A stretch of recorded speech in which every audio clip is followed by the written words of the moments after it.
Hello and welcome to a Bergkamp Wonderland. We are an Arsenal podcast. But you already knew that, didn't you, dear listener? Because that's why you're here. And if you're not here, I would give some serious questions to your life. My name is Kris. I am technically your host, but you know the drill, boys and girls. We don't really have a host on these wonderful shows. We just kind of make it all up, throw it all at Danny. He does stuff with it. Music gets added and you listen. So why change the habit of a lifetime? Now, you might be asking yourself, dear listener, why is that prick with the silly hair wearing stupid glasses? Well, it's quite simple. One, I've only just got home from work and I haven't actually changed. But two, and more importantly too, I was delighted to see that Tottenham have announced the 8th and unknown member of the Beatles as their new signing today. So I thought I'd wear these glasses to show him some respect and let him know that I can be unfashionable too. So I'm going to wear them for the duration of this podcast. And if you're listening to this in audio format, boy, did you miss out. Speaking of missing out, I have to introduce my wonderful guests because without them, I would just be sat here rambling to myself. First of all, and most importantly, because he's the brains of this operation, to my right-hand side is Mr. John Welsh. It's been a while, John. Hello. I wasn't expecting that, to be honest. I'm not really the brains. But, yeah, my brain's not with it at all. I'm like OD'd on Lemsip. I've got some sort of mutant virus. It's not corona. I'm not dying. But, yeah, I'm trying to cheer myself up with my Bukayo Saka riding a unicorn, obviously. And beautiful it is, too. It is very beautiful. Yeah, but other than the illness, I'm excited for actual football to be back. As terrifying as some people might find it. and I know many of our listeners will want to know the answer to this question, so of course I'm going to ask it. That grey hair, is that last season or the season before that came about? I mean, it started when I was 18, so I just think it's just basically since I've been an Arsenal fan, really. It's coming through much more now. I've been keeping it a lot shorter lately, so it's not as visible, but I've got to be slack over the last few weeks. Well, what you need is what Danny, who is our third and final, well, second guest technically, but the third member of this illustrious trio. Good evening, Danny. Just for men, Danny, can you confirm or deny that it works? I've never tried any of that. The offspring wanted me to dye my beard one of those weird colours, you know, that when people go and set fire to London, one of that kind of colours. I said, no, I like it this colour. That's Pride, a lovely. Danny. I mean, I like the idea of a pride, Danny. I think that's a wonderful idea. Oh, they don't set fire to London. It's the other bunch of Muppets that do. Oh, did you say set fire to London? Sorry, I'm not going to lump the Pride guys in with that. I did not. No, best not. Let's edit that out. Should we move on? Yeah, it's quickly. Sorry, before we move on, Chris's tribute one is fantastic. So if you are listening, I don't get it. Just to have a look. You don't get it because I don't know who they signed. Rockstar Brian Gill or Hill, I assume you pronounce it. Who's from Atletico. Apparently, a very good player. But the thing that makes me laugh is because obviously we're English, most people are just going to say Gill. It instantly makes me think of the character Gill, who's constantly losing his job or worrying about money in The Simpsons, which is Spurs all over it. Yeah, because his first Instagram post about being a Spurs player. Now, I'm not sure if this is real or not. It could have been Darren Berry winding me up. But I didn't see it on his Twitter account, but it might have been reposted from his. But it did genuinely say, I'm really excited to join the club and win. And now normally it would say trophies or titles or challenge at least. It actually said win points. Which, if that's genuine, that is a sign of a player. That is a sign of a player genuinely understanding what level of football club he's going to. I know we're not great at the moment, but they can still make you laugh at least. They'll always be worse. I mean, let's be honest. Even if they finish above us, they'll still always be worse. So, as this is your 30th pre-season pod, Kris, I take it you're putting a sickie now until New Year. A sickie? Oh, yeah. I mean, don't get me wrong. I'm just here for the bants and the love and all of the trolling. And then when we lose 7-0 to Brentford, you ain't going to see me until Arteta's fired and the stadium's burnt down and all the pitchforks are out, you know.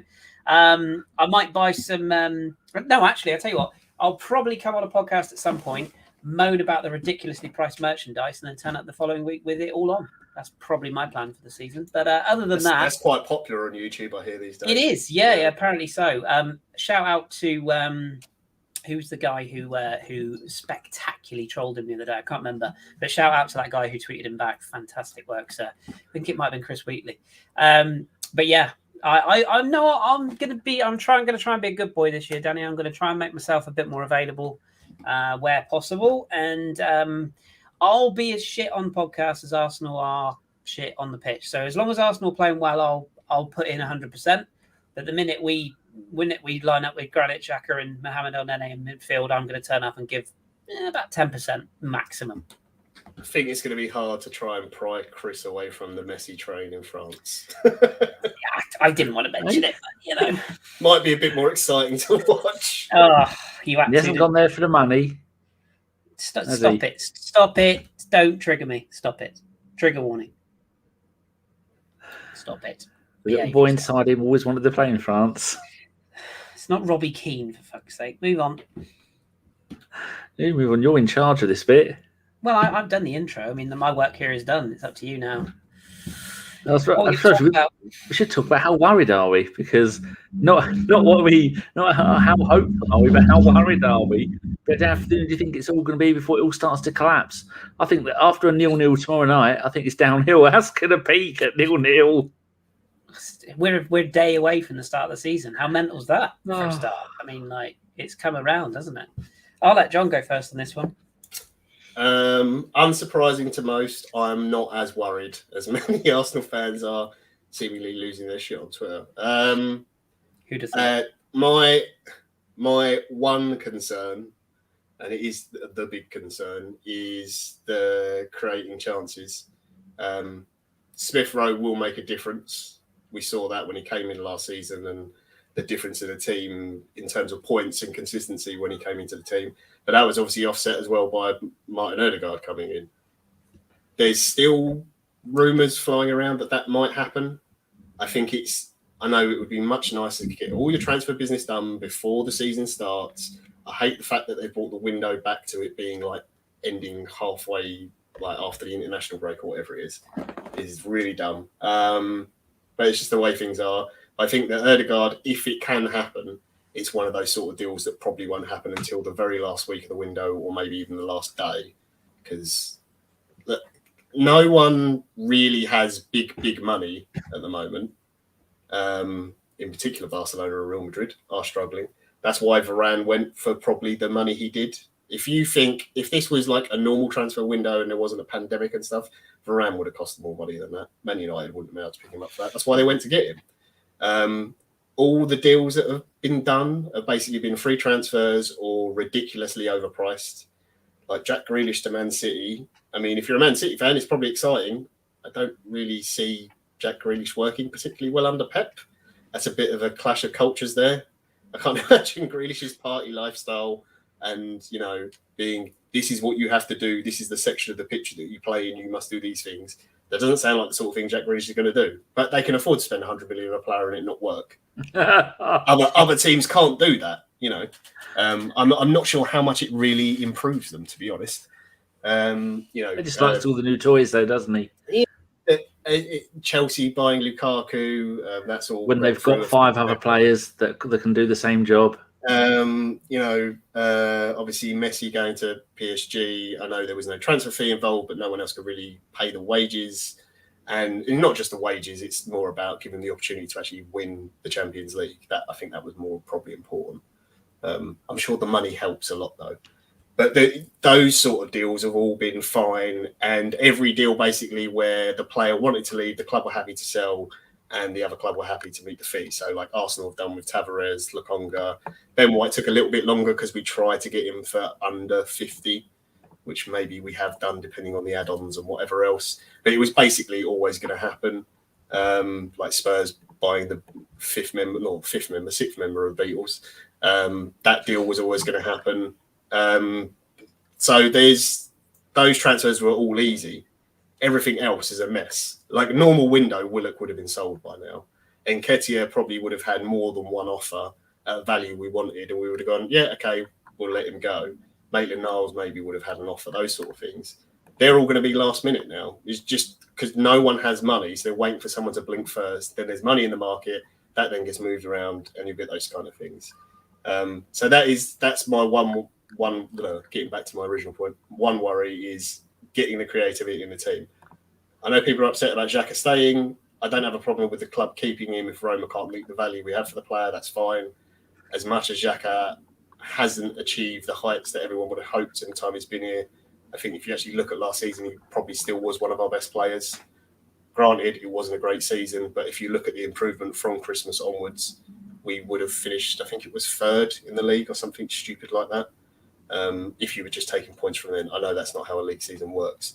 But if you look traditionally at the way teams perform towards the end of seasons into next ones, if they carry on that form, you will generally see an uptick in their performance and in the league. If we can keep that, that's great, and I think we'll do better.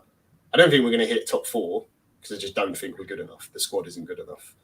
To be honest, I think it's going to be City, Chelsea, Man United, and then Liverpool maybe, although their squad's quite old now. And after that, it's just the wash of teams fighting it out for 5th, 6th, that sort of position. But like, if we finish 5th this season, I know, again, it's not exciting. I'd be like, right, Arteta's done a really good job with the squad he's got. I don't think you can really realistically ask for more than that. And I know, and everyone's going, oh, but we're Arsenal, we should be competing for titles. You can't compete for a title against the likes of Chelsea and Man City with the money they've got. You literally would have to have the very best manager in the world, the best youth academy, and the best scouting and contracts people, and like the top people in every single department, and have it all gel and kick in at the same time. I just don't think it's possible to compete with those 2 teams. Man United probably there as well, just because of the amount of commercial revenue they make. If those 3 teams are run properly and run efficiently, basically no one else should win the title for another, I don't know, 10, 20 years, realistically, with the money they've got to spend. It's depressing, but it's just the way football is now. True. It does worry me, the fact that if we wanted Grealish and we went, oh, we'll pay 100 million, Man City will go, we'll pay 110, won't they, Kris? Mm-hmm. We'd say, oh, we'll pay 115. They'll go, we'll pay 120. Oh, you can't. No one will ever beat Chelsea and Man City at that game, will they? I mean, no. But then at the same time, I mean, we've known this was coming. I mean, we invested in financial fair play, didn't we? Which is kind of an ironic term. But no, we knew. I think John's kind of hit the nail on the head. Like, and I do have to say that at this point, I know that I've wound a few people up on Twitter this summer. I'm not going to apologise because, to quote Conor McGregor, the champ does what the fuck he wants. But no, I've had a little bit of fun this summer, and I've just kind of rolled with the punches and run with the headlines. I think probably John might agree with me on this one. I'm a bit sick of the transfer window already. I mean, I've been sick of it since it opened. We've been linked with, I mean, we're always linked with 1,000 players, and it gets more and more every summer. And this summer, I think because we've seemed to have a little bit of money, or more importantly, we've borrowed quite a bit of money. We're trying to ship so many players out, so many players in. I'm not going to sit here and say to you that I'm not concerned. Like, I am genuinely a bit concerned about just about everything, really. Just about the general malaise that seems to be in the club. And as I've said 100 times before, and as I said, don't necessarily take everything I say on Twitter as gospel, because it just isn't. But genuinely speaking from the heart, like, I want to see Arteta do well. I want to see the players do well.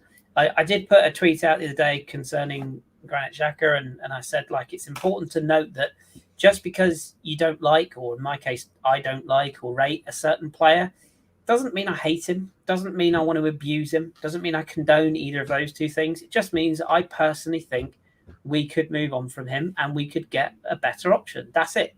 It doesn't mean you hate somebody, and it doesn't mean that you want to boo them off the pitch or anything stupid like that. So as long as he's in an Arsenal shirt, and this goes for anyone, maybe excluding Kolasinac, I'll back them and I'll support them, because that's what we do as fans. And I I have found a little bit of I kind of lost a bit of love for football when there was no fans, and it did cut deep. And that's not just Premier League, that's Liga that I follow, that's every league.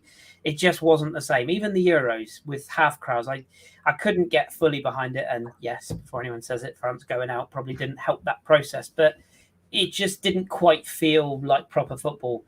Having watched the return of the French season last weekend, I sort of found myself going, I kind of like this. Like, this is good, you know, and there's that little buzz back again. And I was talking to our very own OG about this the other day and saying, like, we all go into the season with that expectation. We all go in with that kind of, but what if, you know? We could finish 10th, but what if we actually surpass everybody's expectations and we're fighting for 4th in May? You know, what if we win a League Cup and FA Cup? Obviously, Europe isn't an option this year. So there's always that what if, there's always that potential. And whilst I'm, you know, I'll be honest, pretty pessimistic about it. And I do have some concerns. And I do have a lot of concerns about how not only are we spending money, but the players we're letting go or seemingly not interested in buying that are out there and available. And we're focusing on players that either are unobtainable or really complicated to get done. But again, having spoken to OG about this and a few others, you know, I'm just going to sit back and kind of see what happens now. We're August the 12th. I would have liked our business 90% of done by now. I'd like us to be going into the Brentford game tomorrow with a settled, harmonious squad where we know exactly who's staying and exactly who's going. That hasn't happened. So we deal with it. We move forward and we see where we end up. And, you know, when we do lose 5-0 to Brentford, maybe I'll change my views. But no, in all seriousness, I think, was it Man City and Chelsea in the first 5 we've got as well? I mean, the only thing I would say is if you're ever going to play them, maybe now's the time. You know, City are sort of not in full throttle yet. Chelsea are going to probably have a bit of an adjustment period. I mean, I apologise in advance, listeners.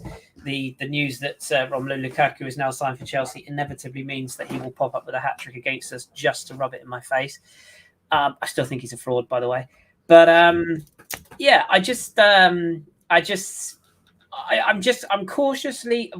extremely cautiously optimistic. And I don't have any real expectations, and we'll come on to where I think we'll finish maybe later on. But I'm the proverbial swan. On the surface, I'm calm and ready. Underneath, I'm furiously paddling in the hope that I can keep myself afloat. So I guess we'll see, right? Do you remember the days when pre-season you'd have all your new transfers ready on the first day of pre-season? They'd all be there and they're all in the kits, all looking lovely. You'd have all pre-season with them. When did that change? What the fact that we finished our summer signings sometime in September.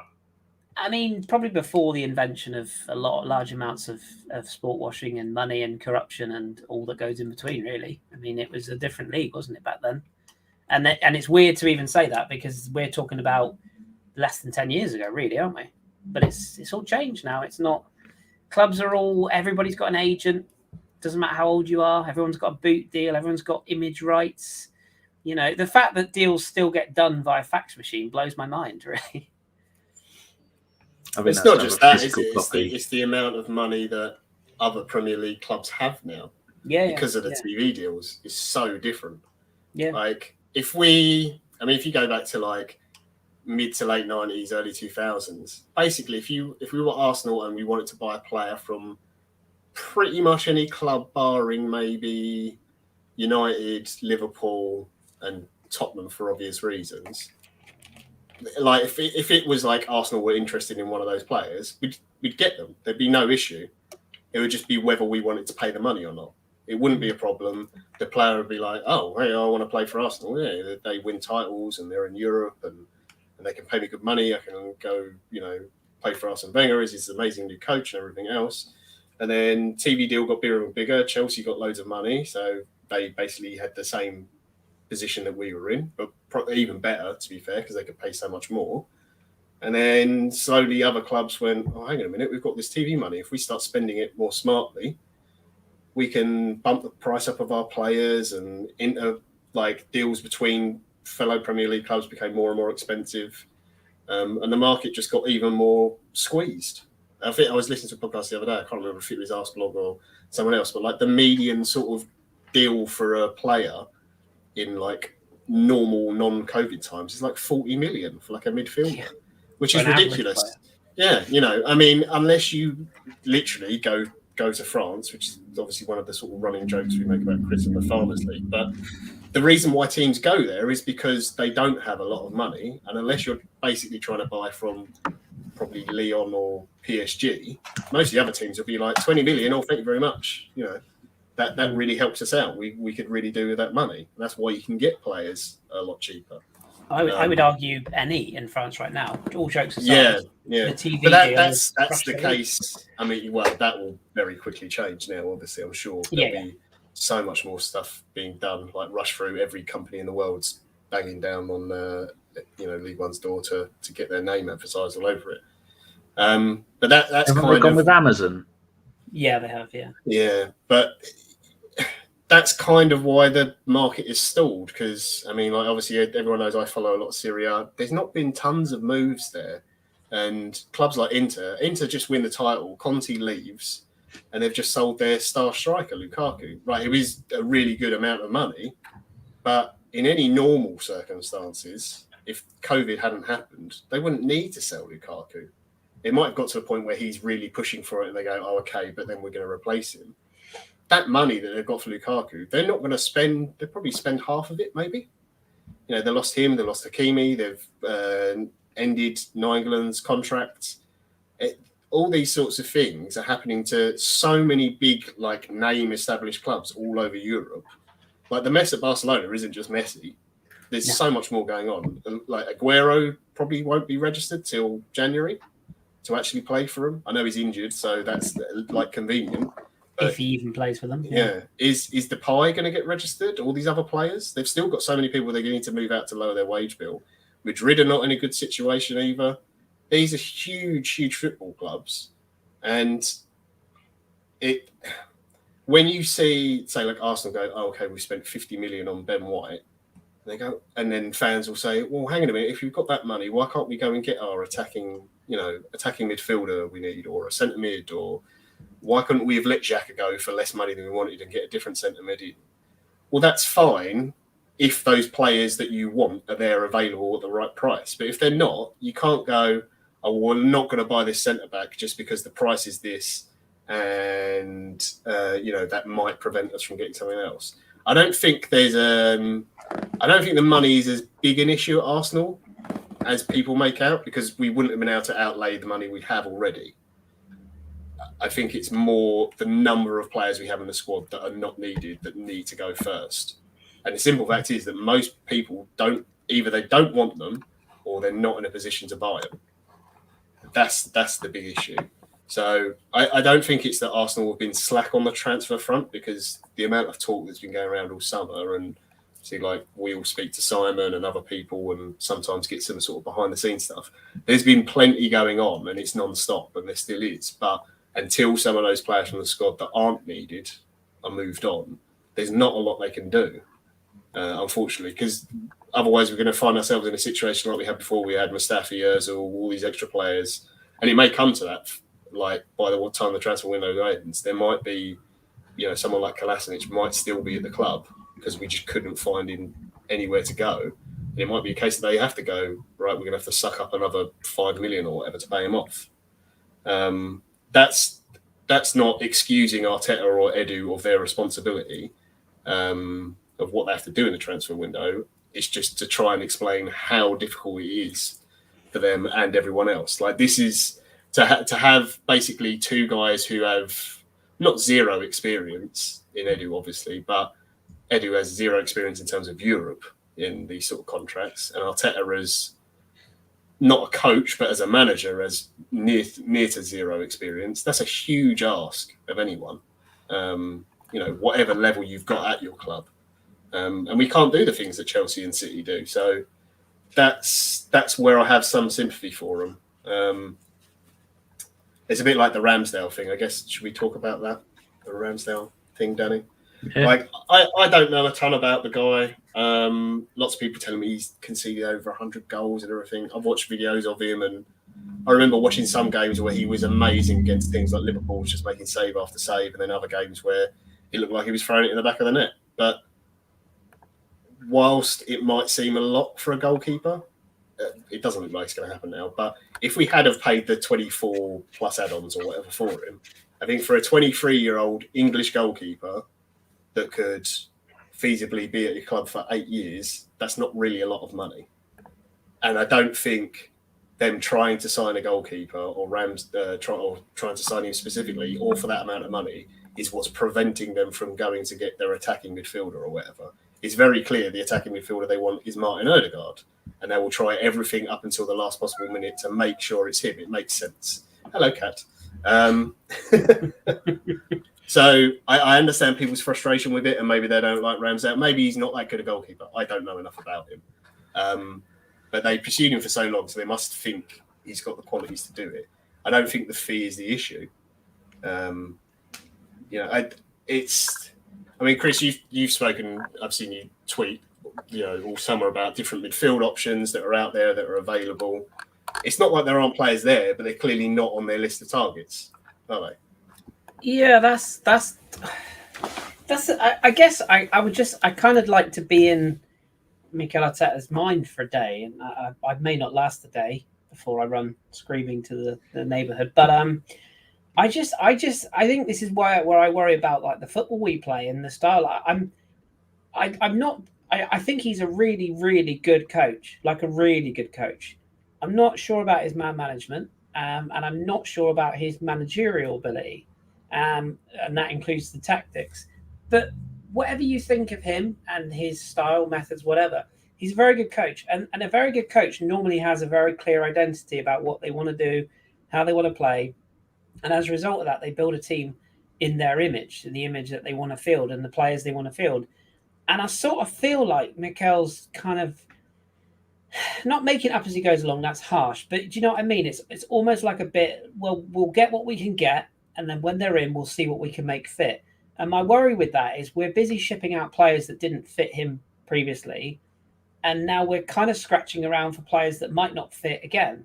And you can trace this back to, we were all delighted when Aubameyang signed his contract. We are really very delighted now, aren't we? Because we've got a player who's really struggling. The striker thing at Arsenal is very weird, to have two strikers that cost that money, but seemingly neither quite works. Yeah, 100 million quid's worth, and you know my love for Lacazette. I would absolutely have no issue with us upgrading Lacazette. I mean, personally, if it's between him and Alba, I know which one I'll be keeping, and that's not just about the current form. That's about the leadership, the professionalism off the pitch, the ability to work with younger players. The work rate, the adaptability. I just think he's a player you can get more out of in the next 2 years. Whereas Alba is, he's very much like, if he's on form and he's scoring goals, brilliant. Does he offer you much else? Not really. And it's not all his fault, because he's not a left winger. He's never been a left winger. He will never be a left winger. He's being shoehorned into that role because Mikel obviously wants him in the side. But to go back to like your original point about midfielders and names, and this is kind of the frustration I have. And don't get me wrong, obviously I don't work for the club. I don't know what the club have seen. I don't know about some of the names we've been linked to, how genuine the interest is. But what I can't get my head around is Odegaard. I would break heaven and high earth for, because I just think he fits what we want to do, and he's clearly a player Mikel Arteta thinks an awful lot of. And he made a massive impression on not just the manager, but the coaching staff, his fellow professionals. And some people are saying, well, he didn't really do much in the league, did he? He only got one goal in Europe. Yeah, but look at how much better we were when we had him, Saka and Smith Rowe on the same side. The fluidity, the quick movements, the sort of the Santi Cazorla ability to link midfield and 10 to strikers, which we don't have now. So I would move heaven and high earth for him. But then when I look at the other players we're being linked to, James Maddison is a very talented young English footballer. But the biggest problem I have with that is James Maddison is the biggest fan of James Maddison you've probably ever seen. You think Grealish is a fan of himself. Maddison loves himself. And to a degree, I back that because he backs his own ability. But you've got a manager who's who's, and again, this is not a, I know what people are going to say. Oh, you're talking about the French players, but he's willing to bin off Guendouzi because he's outright, he's a bit of a spiky character and causes a bit of unrest, and yet potentially he's, and we don't know how real it is, but chasing a player who, for me, Maddison is another one of these flaky players that on form, he's brilliant and he does brilliant things, but he's had one England cap. He spent most of last season sort of in and out of patchy form and injured. And we're talking about £60 million. If I'm spending £60 million, I want either 4 players that are, Lokonga level. So not El Nene, nothing against Mohamed, but not limited players, but players like Lokonga who cost you 10, 12 million quid, who are maybe not going to be the very top tier. Newsflash, Arsenal are not top tier right now. It's just fact. But I want 4 or 5 players that are of that value that add to our squad and that contribute to our squad over a season before we can then potentially rebuild, move those players on in a few years when their value's up and get better ones in. Or I want us to spend 25, 30 million on 2 players and reinforce the squad where we need it, i.e. a right back, potentially a competition at centre forward, because we need that right now. Bellerin, I think he's going to go all the way to the top. I think he's got the raw ingredients of a really good player, but he's not played a minute of Premier League football yet. That's too much pressure. Lacquer and Albazet? No, Lacquer and Aubameyang. We don't know what we're going to get. Aubameyang might get a goal off his arse and suddenly his form transforms again. But I'm sceptical on that one, if I'm honest. And Lacquer, as much as I love him, you're only going to get 15 max a season from him at his age now. And injuries are going to creep up the older he gets because of his body shape and his style of play. So for me, if you're willing to spend 60 million on a Maddison, I would much rather spend that in 3 different departments. And I'm sorry, I'm going to go there. If you can get Houssam Aouar for under 20 million euros, what's changed? Like what? I mean, actually, I know what's changed.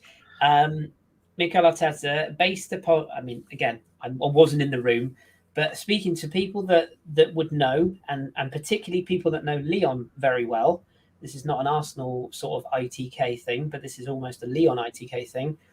3 different people who are very close to Leon all said to me when I asked them the question about last season, and he had that moment where he was, is he going to go? Is he going to stay? He had a moment after a Lyon game where he refused to warm down after the game. He sat on the bench and basically moaned the entire time. He was a disruptive influence behind the scenes. And he essentially down tools and said, look, this ain't for me anymore. I want out. And Leon said, well, sorry about that. That's unfortunate because we're not selling you for a penny under 40 million. And yet a season later, a player that we identified as being a great fit for the midfield role, who gave us options at not just 6 and 8, but also 10, can play 3 different positions, and at a push can play left midfield, far better than Aubameyang ever will, by the way. And yet, 8 months later on, we've decided that he's suddenly not worth half the price we were willing to pay for him last season because he had a little bit of a hissy fit, because we wouldn't pay the money that Leon, quite rightly, requested for a player of that value last season. It's quite obvious that Mikel Arteta hates French people. It is very clear. It's very, very clear. I fully. The Aouar thing is weird because it's not like Arsenal were the only club interested in it. No. There were so many clubs, and then no one, and the value he's at now, it's like surely someone's going to come in for him. I did see a story today that Arsenal. Again, we get linked with everyone constantly. Arsenal now may look back at Aouar and go back in there. It is genuine, by the way. The interest is genuine. There's been contact made again, apparently. I can kind of see Arteta's point. There's a story about Aouar obviously not warming down and basically having a hissy fit and stuff. He's had problems with players like that, and he's trying to create this much more harmonious dressing room, which he seems to have done for the most part now. Whether people agree about the Guendouzi thing or not, that's up to them. That's fine. That's their opinion. He could go on to be a great player, or he's always going to be a dick. Don't get me wrong. Yeah, he is always going to be a dick. But he was our dick. But that's the way Arteta wants his dressing room to be, and it's fine. I don't have a problem with that. I think it is, if you're the manager or head coach, whatever you want to call them, you have to follow their rules as a player. and I think I stand behind him on that. Doesn't necessarily mean you're always going to get to keep your best players, because unfortunately, a lot of the very, very best players are complete dickheads. Arsenal fans should know that for one. Nicolas and Elka, prime example. But it's one of those things. So I do back him on that. So I do wonder if now we'll go back in for a while. The other thing that I found interesting with most of the people that we've been linked with or heavily linked with and looked like we were going to do deals for, obviously we already signed Ben White. There's been the links to Tammy Abraham. Some reports saying that contracts, like personal terms, are agreed. It's just whether we can meet Chelsea's valuation. Obviously, there's the Ramsdale one, which looks like now it's fallen through, but reports that maybe that's going to come back on. We'll see what happens. And James Maddison. They're all English. Now, the homegrown quota has changed since previously, and it has gone up. Obviously, we are trying to get rid of some homegrown players. Willock to Newcastle maybe will, maybe won't happen. No, Mike Ashley will probably wait till the last day of the fucking window and try and get as many, like the last pence off the price, just to piss off the Newcastle fans as well. But I do have a suspicion that we haven't really felt, to get slightly political, the full effects of Brexit yet in the Premier League. And our new, I don't know what his official title is. What is Dick Garlick's official title? Richard Garlick, head of vegetables, I believe. Yeah, I'm not sure. I'll look it up. Yeah, it's something. It's whatever his official title is, anyway. But he was obviously a long time at West Brom, knows the Premier League very well. But he was working for the Premier League. Now, obviously, Director of football. Director of football. There we go. Yeah. Obviously, when Brexit was all official and voted for, the Premier League had to start putting things in place and try and work out plans. And I'm sure they had lots and lots of plans. And I'm sure that Mr. Garlick was privy to a lot of these things. It would not surprise me in the least bit that if, might not be next season, might not be 2 seasons away, but it would not surprise me at all that if in a couple of seasons, the homegrown quota gets a lot bigger than it currently is. And there is a reason why Arsenal, and not just Arsenal, lots of Premier League clubs are trying to sign a lot more English players. Because if you say you took the homegrown quota and increased it by 3 or 4 players from what it currently is, I can't remember what the exact figure is. If you increased it by that many, imagine how much Ben White would cost if that was the rule now. It wouldn't be 50 million. He'd probably be 100 million, just because the already English tax would just get even bigger than it already is. So I do think that is part of the reason why they're looking at more English players. But I do think Arteta is smart enough, because he looked at Maddison and said, we will not pay the 60 million or just over 60 million, which is why there's been so many reports about we'll pay cash plus have this lovely Ainsley Maitland-Niles, or maybe you'd like a Joe Willock thrown in the deal, because it reduces the cost for us. And also, oh, look, we get these players off the books that we don't necessarily want here anymore. It's, getting 2 birds stoned at once kind of thing. So just to clarify, John, what you're basically saying is, get these bloody foreigners out of our club. We want English. I get it. Oh yeah, it's awful. Yeah, I know. Just so everyone's clear, we're massively. Know how much I've always had a hatred for the French ever since Arsenal came in and all those French players in, and we won all those titles and doubles and everything. I can't stand them. We're XBW, xenophobe Bergkamp Wonderland moving forward. Looking back at some of the stuff you're talking about before. One of the new boys who wanted to push for the top 4, Everton, they've got 2 free transfers and a bloke that cost them 1.7 million, Damari Gray. And then they're meant to be. They've got a manager that the fans don't want. They've not strengthened the squad. I mean, you don't get Berkovic if you're trying to strengthen your squad. But then you look at. You mean Begovic? Berkovic.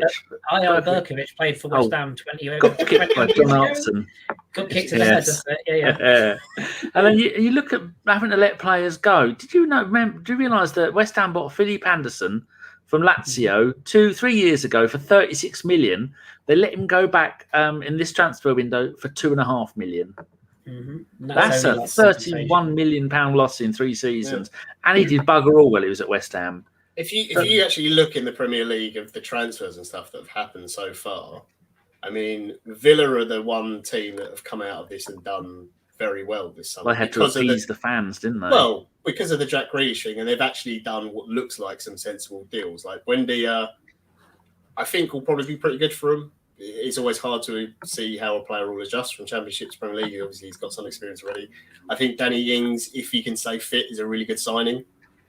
He's one who personally, if our striker situation was a bit different, if we could have got him for 2025, he was the sort of guy I would have gone, I'll take a punt on him. And, we've got Martinelli and we've got, Balogun if he doesn't go out on loan. We've got some options there. So I do think he's a much better player than perhaps, Villa might finish above us. Who fucking knows? But at that level. But they're really the only team sort of outside of the top 3 or 4 who've done any business. Like Liverpool have done fuck all. They bought one player from they bought the Germany. centre back, didn't they? Konate is a hell of a signing, by the way. He's a very good player, but you look at their squad; it's a lot older now. Mane slowed down. Firmino's dropped deep. And it's the Van Dijk effect, isn't it, for them? It's Van Dijk coming back is going to be good for them, but I know people don't like him. Jordan Henderson, for example, but he's a really important player for them.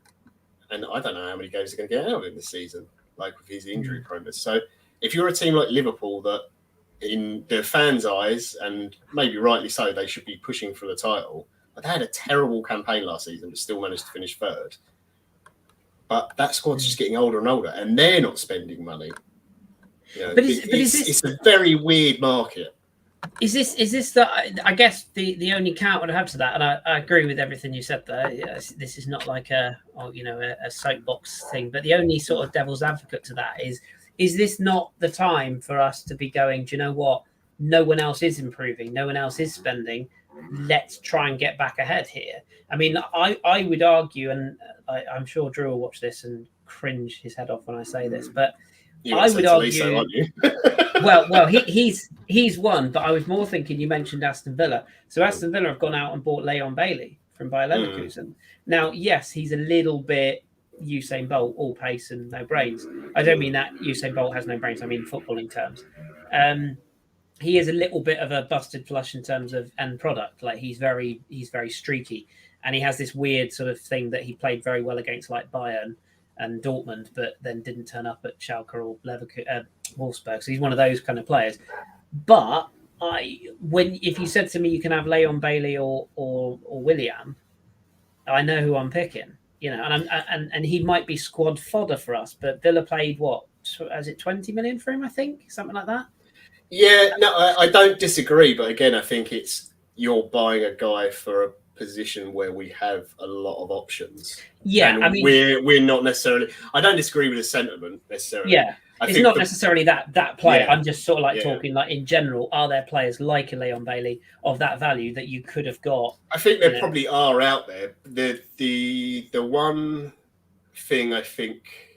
Leon Bailey's kind of a weird, slightly odd example because, like you said, he is a bit streaky, so you're not quite sure what you're going to get.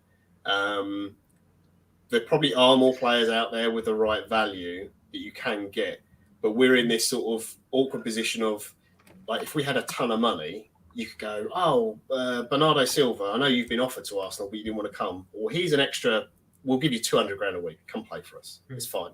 And it was okay, suddenly there's our extra creative player. Sweet. Okay, because Madrid don't want to sell us Odegaard or something.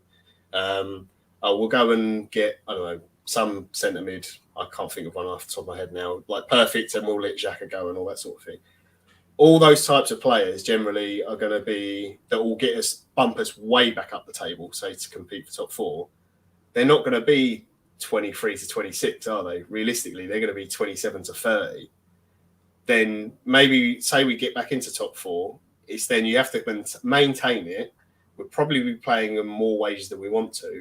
And then in a couple of years' time, do we then find ourselves in another situation where we go, it's not Willian we're worried about anymore because his contract's run out. But now we've got, this other guy in who's on stupid money who maybe he can't be bothered anymore. And he's like, I'll move if someone else, in the MLS or someone in Spain will pay me this £100 a week. Yeah, basically that kind of thing. So I like the approach that the club are taking now. That they're I think that is a clear, genuine tactic of We want young players. They're even doing it at a youth level where they're picking up players who maybe have fallen out of a youth development team and going, right, yeah, we can give you a year or 6 month contract and see if you work out. And then if we can flip you for some money, great. If not, then it's not a huge loss to us. So like Lokonga, I think Lokonga's going to be a good player. I've been impressed with what I've seen. Yeah, he's ready, isn't he? Yeah, he looks way more ready than I expected him to be. And again, Drew, as usual, is spot on with these sort of things. He watches way too much football, that man. I don't know how he manages it. He's turned into me 5 years ago. Yeah, no. Like Ben White, I know 50 million sounds like a lot, but you put that over the length of his contract and the fact he's on 80 grand a week, it's less than the Varane deal. That's the way it's amortized. And if he stays at the club for 7-8 years, that's really even 5 years. That's really good price for what you're actually getting. And the fact is, if you keep him for 5 years and you sell him when he's 28, he's going to be that much more developed, an England player, centre back. Probably he could be England captain. Who knows? But that's an underrated deal. That's And those deals for us, because of the position we're in, I think that's the market we have to swim in, kind of. Almost the way that we sort of jealously looked at Leicester for past few seasons with some of the signings they've had. And but they're a good example. So, like you said about Leon Bailey's a bad example. So I'll chuck 2 more at you just to sort of comparison. So Max Aarons at Norwich. Yeah, that's gone very quiet, hasn't it? Ticks a lot of boxes. English, young, quick, streaky, Norwich, cheap. Yeah. He ticks a lot of boxes, for us. And, he's the classic. He'll probably do more going forward than he will actually defensively as a defender. So he ticks a lot of Arsenal boxes there. Another one that I'll pull out of the blue just because I really like him as a player and I'm intrigued to see whether A, Barcelona can actually register him, but B, whether he plays. Emerson Royal, who was on loan at Betis last season. So he was co-owned by Barcelona and Atletico Madrid for a combined 24 million euros. I know it's one of those. So they both paid 12 million euros each for him when he was at Atletico Mineiro, I think it was. So they brought him in as a joint deal. Atletico signed off their deal and he became a Barcelona player. He then went on loan to Betis last season and was fantastic. Again, young, dynamic, attacking fullback, basically the Brazilian Kieran Tierney on the opposite side. Maybe not quite as, Kieran Tierney is, but, would offer you the same sort of style as a fullback on the opposite side, a bit more dynamic than Bellerin. So he's gone back to Barcelona this summer from having had a brilliant season at Betis. Again, it's one of those that with Barcelona and the mess they're in, if you'd gone to them and said, I'll give you, 10 million euros, you're probably looking at a deal there because they're going to look at it and say, well, who would we rather register, Memphis Depay or a right back? Bellerin has Barcelona DNA still, doesn't he? Who? Bellerin.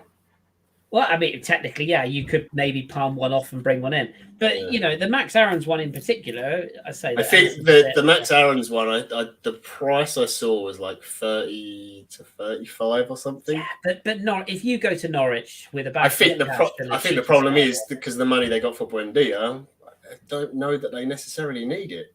But what you could do with Norwich is you could say, hi, we've got this one owner, slightly damaged, phone him in, Eddie Nketiah. One careful owner, and we'll chuck him your way, because I'm sure those sort of deals are being looked at. That's the thing. I don't think that they're not. I think they've got a clear priority list of goalkeeper, attacking mid. I don't know which one's higher. To be fair, the goalkeeper should be higher. And I'll be brief because I know we've got a lot to discuss. But you said about the Ramsdale deal earlier on, so I'm in the camp of I don't actually think he's a bad goalkeeper. I actually think there is potential for him to almost do the Pickford where he goes full circle. He has a great season, breaks through. Everyone's like, wow, this goalkeeper's great. Then he drops a few bollocks for Bournemouth and for Sheffield United, and everyone goes, oh, he's a bit shit.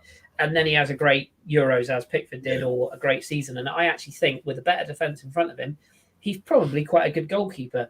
My only issue is I'm not sure he's a £24 million goalkeeper. And I'm going to do it. Sorry, I'm going to open the box, Mark Martinez. And this is not a me crying because he's gone, he's sold. We're over it. It's done. But it's the long-term thinking. we sit there last summer and we take £20 million, which I completely agree with everybody who said it at the time was a good deal because, it was a good deal financially. But for me, he was and still is a better goalkeeper than Bernd Leno, certainly with his feet, certainly with his distribution, and more importantly than all of that, his command of his back four. Very he was shouty. the only player you could hear everything he said when he was in that Arsenal goal. Leno doesn't give you that. So I personally would have said, if I was going to sell a goalkeeper last season, when Leno was out injured, you say, Bernd, you've been fantastic. We've enjoyed you. You got injured. That's unfortunate. But the ruthless side of football is you keep the goalkeeper who's performing. Manchester United, De Gea's playing like shite. In comes whatever is it, Henderson. Yeah. He's kept his place because he's performing. And I do think the Martinez one was difficult though, because from everything, and Martinez has said it himself, and he's done plenty of fucking interviews. Basically said, if it's not 100%, I'm number one, I'm leaving. Yeah, and that's where I back Mikel Arteta because you want a player who's willing to fight. But if it was a player who been at Arsenal for 2 years, 3 years, even, I'd have said fair enough. And he was there for 8, 9, 10 years. Almost Szczesny-esque. He finally got his opportunity. I just think Arteta in that position could have been stronger and said, you know what, Emmy? The truth is, I can't guarantee you'll be number one. What I can guarantee is you've got the shirt right now. So you've got pre-season to show me that you keep the shirt. And the thing is, the problem is we don't know if Arteta said that to him and he still said no. Well, that's the real thing. And I think 20 million now might look cheap, but at the time it was a guy who had no Premier League experience at all. Yeah. Everywhere he played, he'd been garbage. Let's be fair, he'd been pretty bad. Don't get me wrong, he was phenomenal when he came for us, and I'm really glad that he got his chance and he played really well. And I know it was a very brief period of time, but that's good for him. But that money really helped us because we had to pay off a certain German. Well, one Germans. Yeah, and we needed them. They were paying cash, and we needed all the cash to go and get Partey for his release clause. So as I say, I'm not saying it's not me going me. As I say, personally, I'd have kept him. But the bigger picture is we've shipped out a goalkeeper for 20 million, and a year later we're talking about buying a less proven and unexpected. There's no guarantee Ramsdale will be good. So my question to you would be, well, two questions. A, do you think Leno's actually good enough, long term? Because to me, the biggest worry with Leno is not just his ability. I don't think he wants to be there. Yeah, that's why the Ramsdale thing didn't bother me. People saying you can't spend that much money on a second choice keeper. It's like, he's not a second choice keeper. He's going to be buying him to compete with Leno this season. And then Leno's Leno next summer. Yeah. So with that in mind, would you go, X-rated and spunk it up the wall for a Ramsdale or a player of that ability, or do you go to a Newcastle and you have a little word with a Freddie Woodman? Do you go to a Watford and you get an established, a Ben Foster, somebody who, sure, he's gonna Richard Wright it a bit. He may not come in and give you 6 seasons, but he will come in and potentially be your number one throughout the season, or be a very good backup.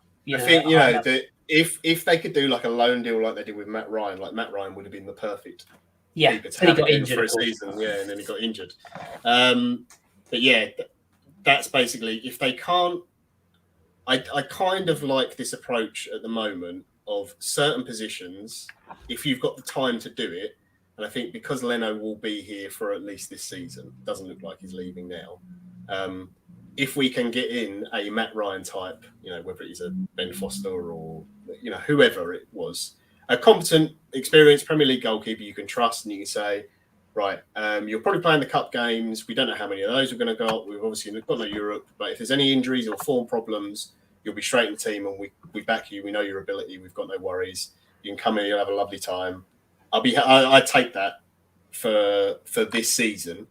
If we can't get the player that if Ramsdale is the guy they really want and they really think that player is there and the value's there in it, and they can't do the deal this summer because of valuation, and they have to wait till next summer, then I would quite happily take that and go, right, okay, we whoever it is in the contracts or whatever department, right, here's a list of all the goalkeepers, just go find one of them and get them on loan.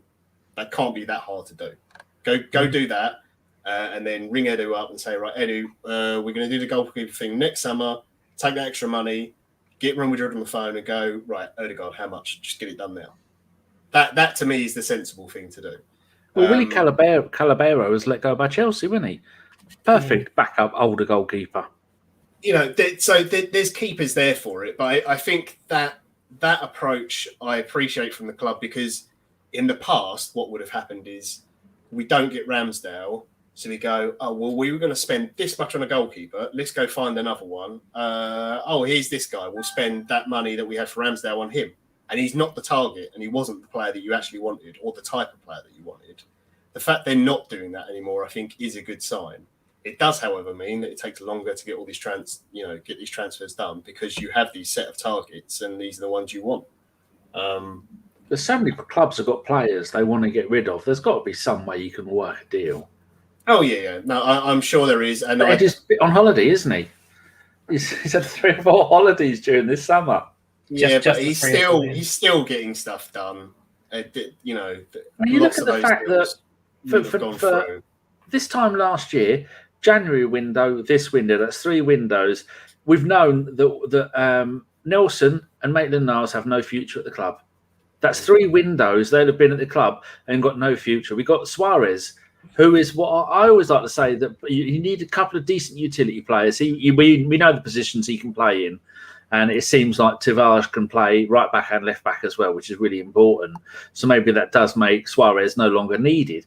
But you brought him in, and now you've frozen him out halfway through the season. You were playing Xhaka at left back rather than playing him there. So you've got to look at it like you were implying, Kris. Is there actually any forward planning?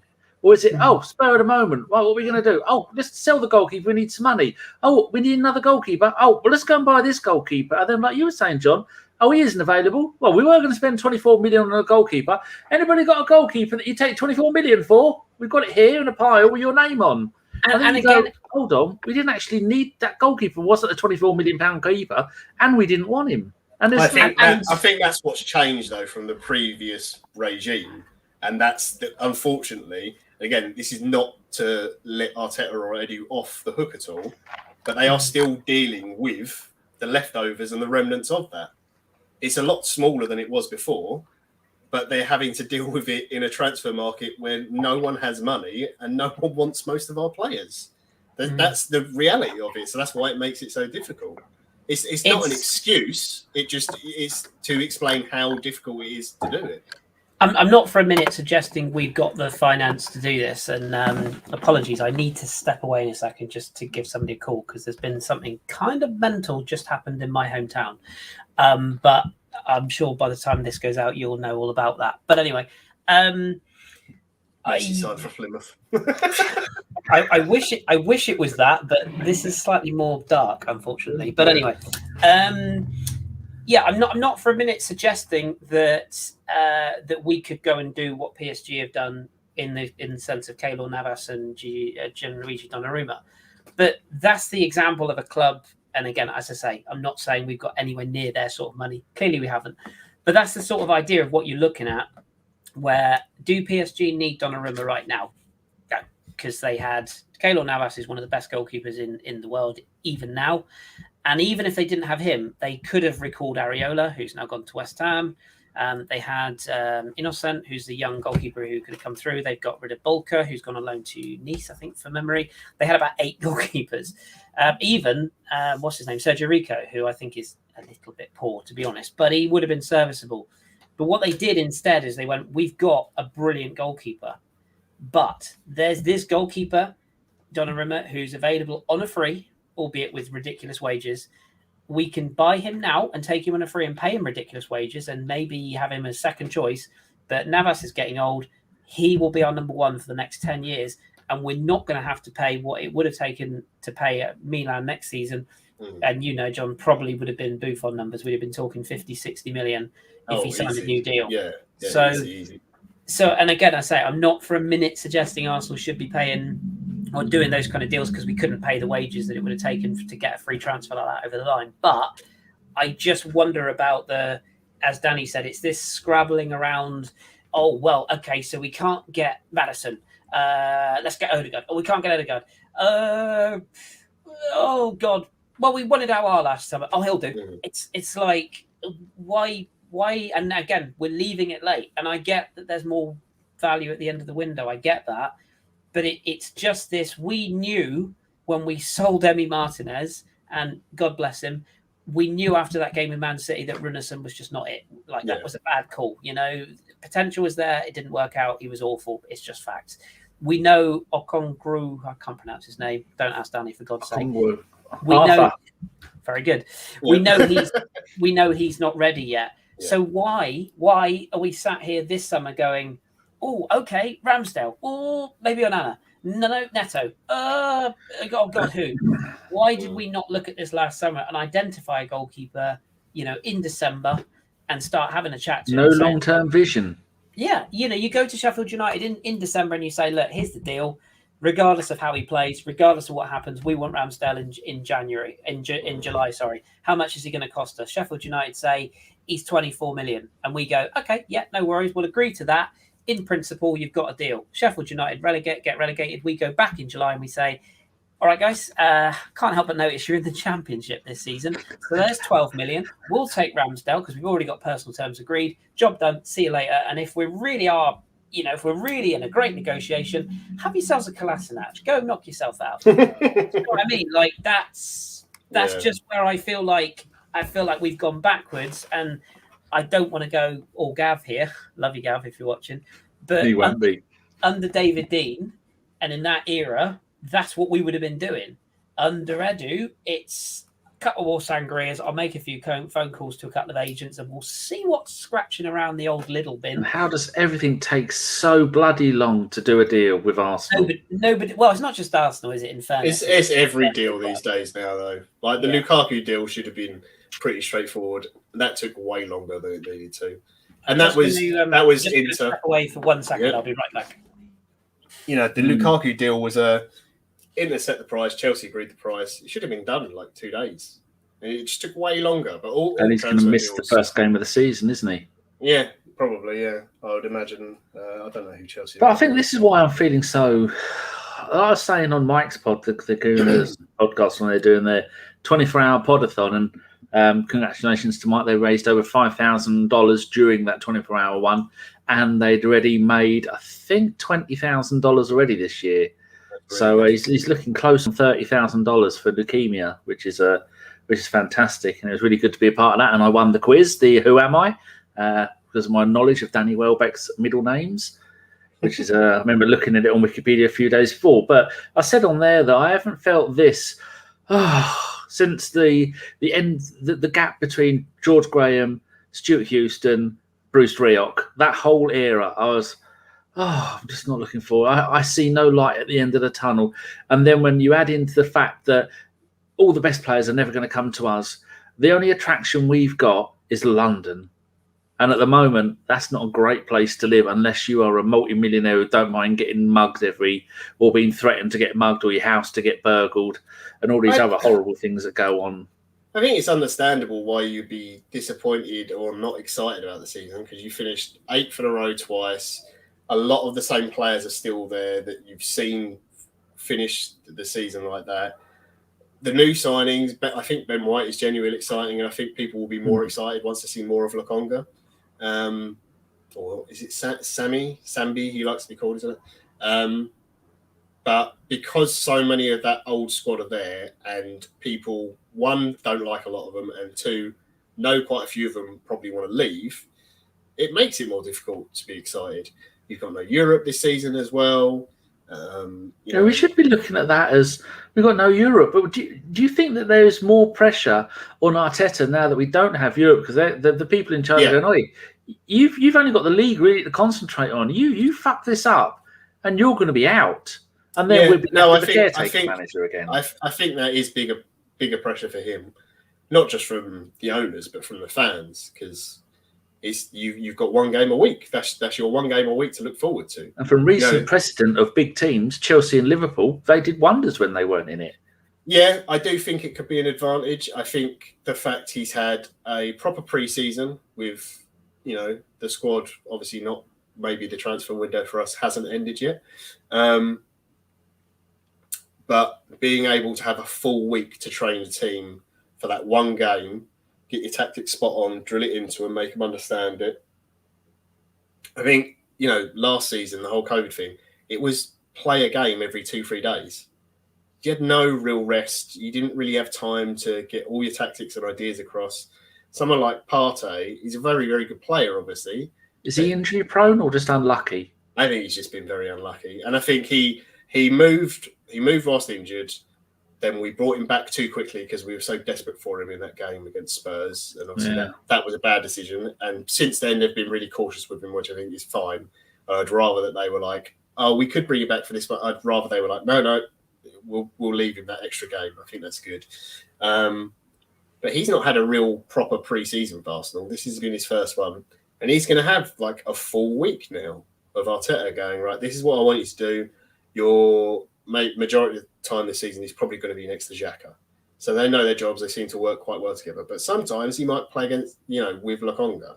And it's not that Arteta necessarily needs to tell Partey what to do in a game because he's a good enough player already. But he might, be telling him, right, okay, when you're here, somebody should be here. If he's not doing that, obviously make sure he's moving to this position, those kind of things.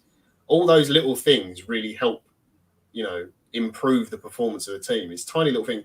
The amount of games last season the majority of football in the Premier League last season was pretty garbage. I watched loads of games and none of them were particularly enjoyable to watch. But most of them, very flat. Obviously, no fans affected it, but most of the games were actually pretty close in terms of chances. And even the games we lost or we drew, we created, I know we didn't create tons, but when Smith Rowe and Odegaard came into the team, we created a lot more chances.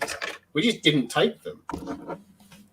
Didn't take as many. And we were much more improved from December onwards, but we could have actually been even better. And we probably would have ended up in that, whatever the Europa conference, Vanarama League is or something. Dodged a bullet there. Yeah, whatever that's called. So I do think, I know this was our first point and we've just sort of wandered around it for like an hour.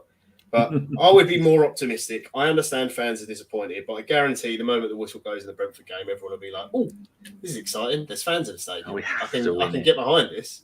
And I think Brentford's going to be a tough game. I think they're going to be a lot harder to beat than most people realise this season in the Premier League. But I think they're also the sort of opposition that Arteta tends to do well against just because of the way they play. I'm looking forward to tomorrow. Everyone all right, Kris? I've had a look at the news.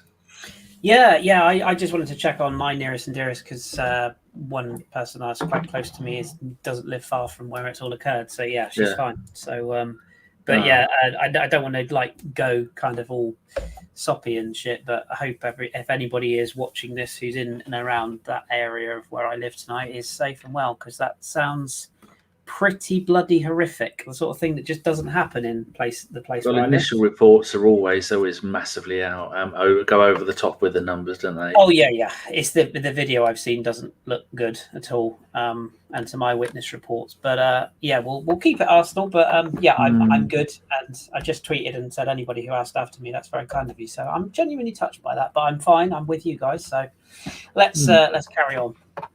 Yeah, just talking about Partey and saying that he's gonna get a proper rest this time. He's had a proper pre-season, but then looking at the pre-season, Aubameyang 6 games, 5 starts and 1 sub, no goals. Didn't really look up for it at all. And then someone asked me, what has he done in other pre-seasons? So Mark Andrews and Andrew Kelly. Always get them two mixed up. One of those two's got the stats site. And it's just every pre-season, every game, every lineup. I went and had a look. Aubameyang has scored 10 goals in 13 pre-season games for Arsenal. And this pre-season, he's got 0 in 6. Does that worry you? Does that compound the problems that we had from last season? There's 2 ways I think of looking at this. Does his form in pre-season worry me? No. Does his form in general worry me? Absolutely, yes. That would be how I would look at this. this is a guy who's had malaria. Let's not forget that. I'm the first one to sort of jump around and go, hang on, he's earning all this money and he's, not down tools, but looks a player, a shell of his former self. And naturally, when you sign a contract like that, eyes are on you. It's just the way it is. My biggest concern is not with the fact he's getting into positions. It's the fact he's getting into positions and missing pretty badly. Like this is kind of getting on for Timo Werner-esque levels here, in that he's a striker you expect to get goals and he's just not getting them. And if, much like Chelsea and Timo Werner, if we had a Lukaku, thank God we don't, I wouldn't be quite as concerned purely because... Hold on. You can't leave away with that. Thank God we don't have Lukaku, one of the best strikers in modern football. Don't make me laugh. John, don't. Are you shaking your head, John? I'm not having the argument with him. I've had it too many times. Okay. Just because I'm an Inter fan and I was... We're all Inter fans. We should be celebrating. I just still think he's a bit... Okay, well, you say that and you carry on because we know you're wrong. As I say, if he scores 40 this season or even 20 this season for Chelsea, then fair dues. Maybe he's a better player than he was. But he certainly wasn't this player 3 years ago when I called him a fraud then. Anyway, moving on. That's my concern. It's like we covered it earlier on.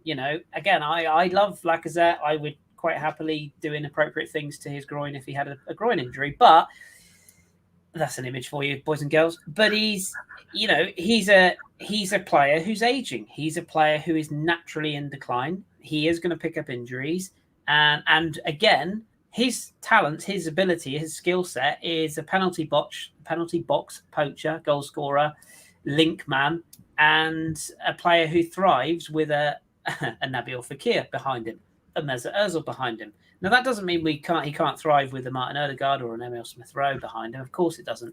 But I don't think he'll thrive with an Aubameyang providing him assists from the left. And I also don't think Aubameyang will thrive playing through the middle when he's massively out of form. Because if we go to Brentford and he plays through the middle and he misses a hatful of chances and Ivan Toney pops up in the 89th minute and wins it 1-0, you know where the narrative's going to go. So, I'm not ruling him out, but I do worry about his fitness in terms of not his physical fitness seems fine, but I do worry about how much the malaria has taken out of him as a player. Because, do you think it's also a little bit of he is the star man of Arsenal, and Arteta's gone, team. You're doing what I'm telling you to do. I'm playing you out of position, and I'm the boss here. And Aubameyang should be treated with diamond gloves. That's not even a thing, is it? I'd love to know what the conversation was when he signed that new deal. Because you can bet your ass it was not, cheers, Oba, you've done a lovely job. Left wing next season, lovely job, just sign here. Yeah. There's no way that happened. There was a conversation, surely, where it was, you will get games as a centre forward, we will play to your strengths, we'll build the team around you. And then there's the other elephant in the room, which is around his left or right arm, the captaincy of the club. Again, post-match, no interviews. Well, exactly. And I think John's made reference to this in Serie A, for example. The captain's armband, it's a beautiful piece of material in Serie A, but it means fuck all because over there, they're born leaders. Every player, you look at the great Juventus sides, the Inter side, they all had leaders without an armband. It's just a ceremonial thing. But Totti as well. But in England and in our game, it is still known as quite a big thing. Your Harry Maguires, your latter days, your John Terrys, your Rio Ferdinands, your Jordan Hendersons. For me, Aubameyang is a lot of things. A very good footballer is one of them. A captain, he is not. He might be a dressing room leader. He might be an influence on the young players and a good spirit. And, he takes some fantastic Instagram videos in the changing rooms. And, I'm sure he's great for... You'd want to be friends with him. Yeah, and he's a great personality and nobody ever doubts that. But let's not forget, he's also a man who interacts with a certain toxic TV channel on a fairly regular basis. He's also a man, as you've just said there, who doesn't particularly give many, if any, public interviews, certainly not post-game. He's a man who is very cleverly managed in terms of his persona, like he knows when to say the right things and post the right things at the right times, if you get me. And we can't overlook the fact that he was a guy who was disruptive at Dortmund. And I know he hasn't been disruptive at Arsenal, and I'm not saying he would be, But it does make you wonder, like, the more we thrash out of him, and again, to give him credit, a man who literally carried us to that FA Cup win, literally, he had that team on his back. He put so much into that season. I worry that we basically got the last high-level element of his career out of him. We won that FA Cup, which, of course, he dropped. And now we're stuck with a player who's fucking knackered, mentally and potentially physically, who's shot of confidence, and just to help him, we'll shove him out of position and hope that something drops for him. You know, I love him to bits, but that's the sort of thing Arsene used to do in the final days of his reign. Shove him out there, he'll be fine, he'll get a goal. You know, you can't do that anymore. So I know it's a long-winded answer, but I had to get that off my chest because it has been bugging me. I do worry, and if he isn't scoring the goals, you tell me where the goals are coming from in this Arsenal side, because they sure as hell ain't coming from midfield. I don't think the goals realistically are coming from midfield in many teams, to be fair. Yeah, that's an argument. All right, from wide areas, I mean, barring Pepe, you know, on his day, he can get you 10, 15 a season. Well, I mean, he got 16 last season. In all comps. In all comps. And if he continues his form, because he ended the season really well, and Arteta rewarded him by keeping him in the team. If he keeps that form up, and he's looked bright pre-season, then I think he could do it again this season. Yeah. I think Saka could probably have a 15-goal season from anywhere, basically, in the forward line, to be fair, wherever you want to put him. And I think this season is going to be easier on him because we don't have Europe and it is just one game a week. I think Rowe has definitely got goals in him. I mean, if he got 10 this season, it'd be amazing. I wouldn't ask that of him because it is his first, proper season. But yeah, if he, got 5-6 goals, I think that's a great return for him. My worry with the striker situation at Arsenal is, I don't think Aubameyang works on the left.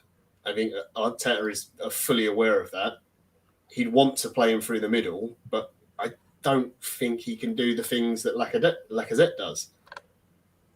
And we've got ourselves in a situation where we were like, we really need Aubameyang to stay because he's just had this incredible season, and it made perfect sense at the time. It's like, this guy's unbelievable. Why would you not give him another contract?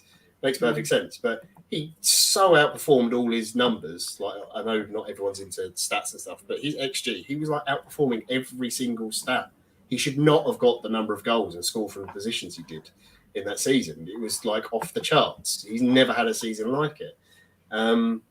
So I do get why they gave him the contract, because I was all in favour of it at the time. I was like, yeah, of course you give this guy a contract. He's fucking unbelievable. He's the one thing that's giving us any hope of, getting back to where we were. Now it looks really stupid because it's completely hamstrung us. We've got a guy who should never have been captain, to be fair. Which Drew did tell us this. And that's not his. And it's again, it's not Aubameyang's fault. And we've got Lacazette, who I really like, and I think the way he links play up is great. But he is not a 20-plus goal a season striker, unfortunately, or not anymore, at least anyway. And he certainly hasn't been ever since he's been at Arsenal. Partly down to the way we play and the players that we've got around him. But he's not going to be that. It's just not going to happen. So you've got two strikers who we've paid a lot of money for. So even if you forget the fees we paid for them, Lacazette is the one that's sellable because of the term he's got left on his contract and because he's on less wages. But then you've still got this huge fucking deal with Aubameyang, and you have to try and get something out of him. People questioning the Tammy Abraham thing. I don't know how good the kid is. I've seen him. He scores goals. His shot conversion isn't as good as Lacazette's and everything else. If you do it all purely on statistics, then Lacazette is the better player. But we're in a situation where you have to get rid of one of those. And unfortunately for Lacazette, he's the one that realistically has to go, because you can't get rid of Aubameyang because no one is going to pay those wages. There isn't a club out there that's going to pay those sort of wages. Those accounts that tweet Arsenal stuff in Arabic, and so they're usually one of them has just tweeted that if Roma can't get Abraham, they want Lacazette. Yeah, there's been a lot of talk of that today, because But so the stories going around at the moment is Arsenal can sign Abraham if Lacazette leaves. That's the idea. But wouldn't Abraham 1-1 give us the Giroud factor and another angle to try and score goals with, which is what I like about it? The one thing you've got with Abraham that is the big difference is obviously if you signed him and you sold Lacazette, you can put Aubameyang through the middle. You could play two up top if you really wanted to. Abraham is big, but he's not really a target man. That's not really his game. His build-up play needs work, but he will run all day for you, and he's a pain in the arse to defend against because he's just constant. He's physically strong, and he will like muscle you off the ball, but he's not going to play with his back to goal. So if you needed to, you could play him wide, but it's one of those signings that, again, for the money, it seems kind of dumb. Like you're like, could we not go and get? There's probably strikers in France, there's strikers in Italy and stuff. There's Vlahovic and people like that. Fiorentina, you could go pick up for less money. But again, it's the English thing. He's available. He seems like he's happy to make the move. He's friends with a lot of the young English guys in the squad, which is good for the dressing room. And he's probably at an age where he's young enough where you can go, look, Aubameyang is the main man, but it's not going to be for very long. So some games you might get to play up top. Some games we might chuck you out on the left. You're going to be a little bit in and out of the team. But you're going to be the main man once he's gone. And that then gives us the option to go, right, you know what, Bellerin, we really want you to get minutes because we're really invested in you for the future. We're now in a position where we can go, right, you can now go out on loan to hopefully a Premier League team, if not the Championship, and get some real minutes in your legs.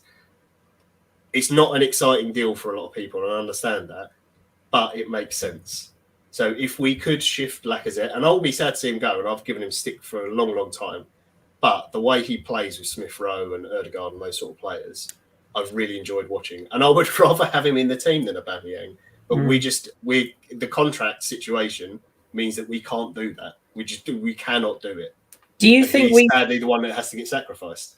Do you think we brought in? This is just a very brief question because I'm sure we've got other things to. But do you think that when we signed Lacazette and Aubameyang, we did it with the idea of playing two together, or did we do it because they were just? I think Wenger panicked because Lacazette was carrying an injury when he signed for us, and then Aubameyang was on the market. He went, "Oh fucking hell, I want that."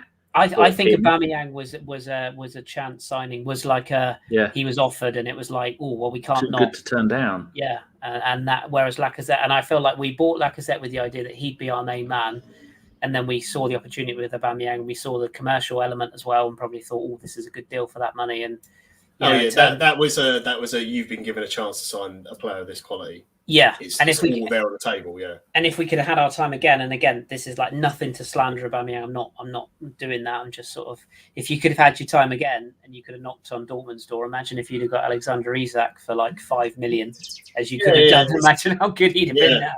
Yeah, I know it's all hindsight, but Yeah, and it's one of those things that at the time it's like, oh, hang on a minute, we can have two really good strikers. Arsenal have not had two great strikers for ages.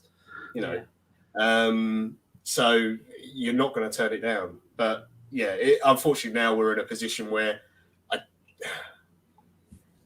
don't necessarily blame anyone at the club particularly. I think the only blame I would apportion to the club is the moment Aubameyang signed that new deal is maybe they should have gone, you know what, right, we need to move Lacazette now, where we would have got a bit more money for him. Just because once you've committed to Aubameyang to that contract, then you've got to be like, right, okay, we need to move Lacazette on now and get our maximum money for him. Unfortunately, we left it a little bit too late. But if the Roma deal comes off and they can sign a Tammy Abraham or someone, whoever it is, you've got to get a striker of a certain, they've got to have a certain experience level, be of a certain standard. And they are your backup understudy whilst you let Bellerin go out on loan. You sell Nketiah. You've got Martinelli as well. You can play as a striker. In the forward areas generally, we're pretty covered. But weirdly, striker is the one that's fucked, despite the fact we've got two £60 million strikers. Even an Odsonne Edouard I still think that's a signing we could easily. Well, I say easily. That's a signing we could definitely do. Celtic are not cash rich, and yet Leicester went for Daka instead, and you just think, well, why Brighton? not? I think I saw linked yeah, as well. yeah, but then they also want Nketiah, so there's it's the dominoes, but and there are strikers in and around Europe that you could look at and go, there's a bit of value in them if we if we get it, but I guess we'll just have to wait and see, won't we? Yeah, if the worst comes to the worst and Lacazette leaves and we don't get a striker in, then I don't know how long Nketiah's got left on his contract. But just in terms of what I've seen from him in pre-season, I would then just keep hold of him because he has looked very sharp. Yeah, he definitely looks sharp. Yeah. And hopefully that's because he's playing for a move, which would make sense, But like you say, if you can get 20 million for Willock and that buys your goalkeeper, and you can get 20 million for Nketiah and that buys you a suitable striker. I mean, even if you got, like, I'm not saying him, but even if you got an Aguero type striker whose best days are maybe behind him, but Davor Suker type of striker who will get you. Yeah, you can say, right, you're going to play probably 10, 12 games, something like that. Yeah, you'll come in, you'll do a job, and you'll get. Well, like Giroud, who's gone to AC Milan and started really well. So, there's a few out there, but if you're going to go young, then you've got to move quick because their value is going to increase the minute they start the season and play well. Yep, absolutely. Should we move on to the same part as the last pod that Femster had a load of questions? Let's do that. Bad time to put a sweet in my mouth then, wasn't it? Mm-hmm. It's my last one. I don't want to waste it. I'll put it over there. ABW, always professional when podcasting. Right, Femi, if you're watching Femster, write these down. So it was 8 questions that Femster asked everybody on the last show last week. And good grief. 8 questions? Man. What does he think? My answers will be very, very short. So will mine. So will mine in breaking news. Let's start with you then, John. Player of this coming season, if you could see into the future. Smith Rowe. Chris? I said I was going to be quick and I was trying to think of players. Breakout player, did he say? No, just best player. Oh, just breakout is next. Okay. Kieran Tierney. Oh, lovely. I'm going Saka again. Our best player. Right, John, breakthrough player. I don't like that term. I hope Aziz, because he looks like he's put some serious muscle on that kid. Chris? Lokonga. Because I count him as a breakthrough because he was signed for the future and is probably going to get a lot more games than we thought. I'm gonna be a bit cheeky and go for Bellerin, and that's more of a fingers crossed than I think. Young player of the season, John. Young player of the season. Again, I'm going to say Smith Rowe. Chris? I'm going to put balls on the line. Martinelli. Oh, that's who I'm going for, you scumbag. Because it's all gone quiet, and I think he's got a big season in him. Oh, well, expect him to be on the bench a lot. Right, John, top goal scorer, all competitions, I think it is. Well, we've only in 3. That's not going to be hard, is it? We've got West Brom in the League Cup, so we're out of that. Right. If we don't sign a striker, top goal scorer, Saka. Go on, Chris. Nicolas Pepe. Yeah, I think he'll have a really good signing this year. Yeah.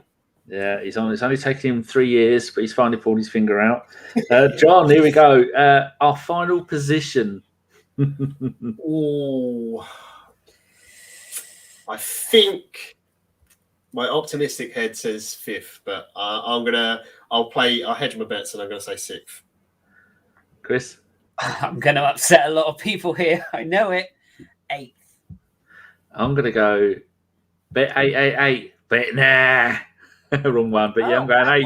Triple 8. And can I just caveat my answer there? That's based upon what we have right now. There is time to change that. If we get Aguero on the 3. Well, if we get the 3 in, the forward option, the attacking midfield option, and probably the goalkeeper who can challenge Leno, then I'm with John. We can probably push for 5th. We're miles off top 4. Let's not get it twisted. But we can push for 5th if we get the right players in. Right now, I say I hate to be the doom, but realistic, I just can't see higher than 8th, which is what we've finished, the last 2 seasons? So Yep, that's why I'm going 8th again. This will be a very quick one. Number 6, Arteta to survive the season. Yes. Oh. No. Kris says, and again, there's caveats. I think if we're not in the top 4 challenge or the top 4 discussion at Christmas, I think both him and Edu are under a lot of pressure because it's his squad now. Let's not, whether you like him as a manager or you don't, he's getting everything he's asking for within reason. He's keeping the players he wants to keep. You know, there's a big call on Xhaka potentially. I hope I'm wrong because I genuinely want him to succeed. But if I had to put my house in it, I'm saying no. I'm saying gone within 10 games. Oh, you've been brutal. When we've had 1 win in 10 games, it's all over. I like this one, Fem. Biggest twat to come out of the documentary. I've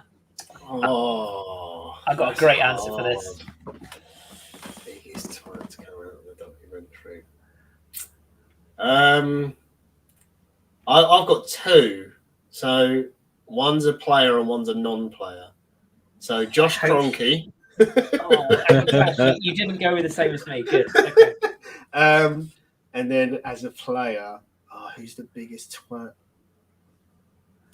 You know what? It's nothing against him personally. I quite like him as a player, but I just, for some reason, I get the impression that Pablo Mari is a right dick. Just because he's got one of those faces, he could just look at people and just be like, "Oh, you piece of shit." And just because he looks so cool, there's something about him. He's so slick and stylish and whatever. Yeah, I reckon he's a bit of a dick. Yeah, there you go. Go on, Kris. Simon Collins, when he inevitably gets photographed in the background of a shot eating a sandwich he probably shouldn't be eating from a buffet table that he's got no right to have access to, and he just sort of shuffles out and he does that thing like the David Brent character where he sort of looks at the camera and goes, "Oops, they've caught me," and then shuffles off to the side. I love you, Simon, if you're listening. I'm not serious, but no, that's my answer. If I had to pick a player. It's actually really hard to pick a dickhead player out of the squad now, isn't it? We haven't got too many twats, have we? Doesn't have to be a player. Actually, no. Actually, I'll be controversial. Aubameyang or Lacazette, because the stuff they do, some of it's so bloody cringe, isn't it? That's so true, you just know there's going to be a moment where we're going to celebrate a draw away at West Brom or something, you know, and we're going to be jumping around like we won the league, and that's going to leak onto the documentary. So. Yeah, I don't know. I hope it's not one of our hierarchy because I don't want another Daniel Levy type, you know, where we find out that Richard Garlick's actually a massive virgin and, you know, comes across as one on the documentary. So I'm so worried about this documentary, but I'll leave that for another day. But I'm sticking with my original answer, Simon Collins. And if people didn't know, Simon Collins has a very special pair of Arsenal ABW underpants he wears to every game. And if you ask him nicely, people, he doesn't mind showing you. So just see him, ask him about his ABW underpants. My biggest twat is going to be Stan Kroenke. He's going to go full Huggy from Starsky and Hutch. He's strolling in with his cane, his hat and his hose, trying to be cool, realising, and then he gets cancelled in the first 5 minutes of the first episode. Most random thing to happen in the documentary, John? It could be Rob Holding getting hair again by the looks of it. That looks to be happening anyway. It's on its way, isn't it? Yeah. No, I tell you what could be the most... Oh, no. Actually, the most random thing could be like the Christmas party or something. And you remember there was like a brief moment where there was like some musicians at Arsenal. You had like Rosicki and you had Czech and stuff. And they all played instruments. Apparently, is it Tavares or Lokonga? I can't remember now. I think it was Lokonga. If I'm wrong, I'm really sorry. I know it was one of the 2 new signings, but one of them said they really like playing piano and cello and been playing it for a long time. I can't remember who said it now, but I know Rob Holding plays guitar. I don't know how well. So I've just got this really bizarre image of like one of the new guys, a Rob Holding, like playing guitar and there's like a cello and a piano and everything there. And it's just a very weird Christmas party. And they're playing they're trying to play some, I don't know, weird French rap song that Lacazette and Aubameyang are dancing to around the Christmas tree. Yeah. Well, you don't put too much thought into it. I have a very vivid imagination. What can I say? Kris? Oh, I don't even know how to follow that. Like, I'm genuinely like, what on earth do I say? Just agree with him. I think I'm going to have to. So what's this, like an incident that... yeah, I mean, I can't follow that. I just can't. I can't follow that. I'm going with John. I'm going to go for a Flamini takeover of the club, and he puts Jack Wilshere in as manager, player manager. That's what I'm hoping for. That's what's going to happen. I've got one other one that would be very funny. Is Kieran Tierney turns up to training one day, and instead of his Tesco's bag, he's got a Gucci bag, and or a Lidl bag. Yeah, he's going to be the one day he comes in and he's got an actual like designer bag, and everyone just rips the arse out of him for it because he's just not that sort of player. I actually, do you know what I kind of really hope for is I hope we get multiple moments where this club's taken a bit of a battering PR wise in the last few years. It would actually be kind of nice for us, for supporters of other clubs that don't start with a T, because we know they're just going to hate it regardless. It would be really nice if this documentary, whether we perform well or don't perform well, it'd be really lovely for like supporters of other clubs that are not rivals to come out and go, do you know what, that club's, they're quite likeable, those guys, you know, because there was a time when we were like everyone's second favourite team, and you know, it was under Arsenal, and that's. Well, we have got Saka, and Spurs fans gave him a round of applause. Yeah, true, and fair play to them for that. That's the only time I'm ever going to say that. But yeah, it would be really nice if something positive came out of the documentary and people actually went, do you know what, they're all right.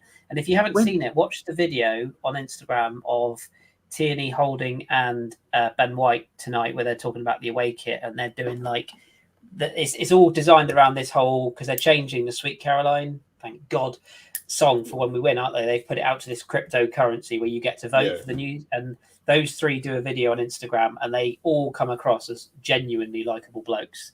And Tierney, I think we're going to get some gold from him, because he's just got classic Scottish banter. Like, he just comes across like a proper lad with a good sense of humour. So, you know, we might get some positives out of that, hopefully. So when does it start? It's not happening during the season, is it? It's going to be after the season. It's being filmed during the season. I would imagine it will be released ahead of next season, I would have thought, or over the summer, I guess. When did the Man City one come out? I've not watched any of them. I'm not sure. Didn't they release it as the season was going on? I was going to say, it was like a few months. January, didn't it? It was I think it probably starts around Christmas, January time, something like that. But it'll obviously be the start of the season, and they'll basically make it so that there's enough like time previous to whatever's been on, like a few months. Like August the 17th, 2018, the Man City one was released, and the 31st of August 2020 was the Tottenham one. So that leads me to think next. Well, next then, yeah. I thought it was earlier than that. Must admit. Yeah, so did I. Not. Good luck writing that lot down, Fen. Yes, right. I think, is there any other business we need to talk about? No, I think there's probably hundreds of things, but we go on forever. So I feel like that's true. Have we got any other quick listener questions, or is that it? I'll go and have a look. I think Carl did mention something, and I had a look before we started the show, but that was an hour and a half ago. We don't need to drag it out any more than. Here we go. Matt L. Roberts. What is the appropriate response to the club's dealings? Is it A, what the fuck, B, typical, C, don't care, or D, all of the above? Probably all of the above, isn't it? A bit from column A, bit from column B, bit from column C. Richard Morris says, the podcast wasn't following him. There you go. I know who he is. He says, what the fuck is going on? Yeah, nothing. You can't really say much about that. Could we add a category and just, and if for those of you in audio, that's me shrugging, because it's a bit like that, isn't it? It's like some good. It's actually no. There you go. It's just because John's on. It's sometimes maybe good, sometimes maybe shit. It's a bit like that, isn't it? It's kind of. It's very Gattuso at the moment. It is lots of good. We're bad because we've still got all the dead wood. And maybe a little bit to come where we could balance it, you know? Yeah. And I think that could be it. There's that's it. No more. I'll ask you one question to finish on then, shall I? Yeah. What do you want to see from tomorrow night? And obviously we all take for granted that we all want to see us win. That's an obvious. What do you want to see from our performance tomorrow night? Not just the beautiful yellow kit. What Oh, we're wearing the do you blue wanna... kit tomorrow. Oh, are we? Okay. Oh, Yeah. Commercial. Sorry, how silly of me. Yeah.